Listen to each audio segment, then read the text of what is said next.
Ketika bocil minta roti isi keju susu, emaknya auto bilang siap laksanakan komandan.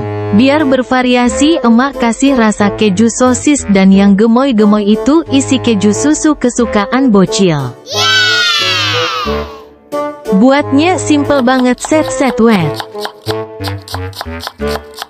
Jangan ngiler ya temonku alias teman onlineku, hehehe.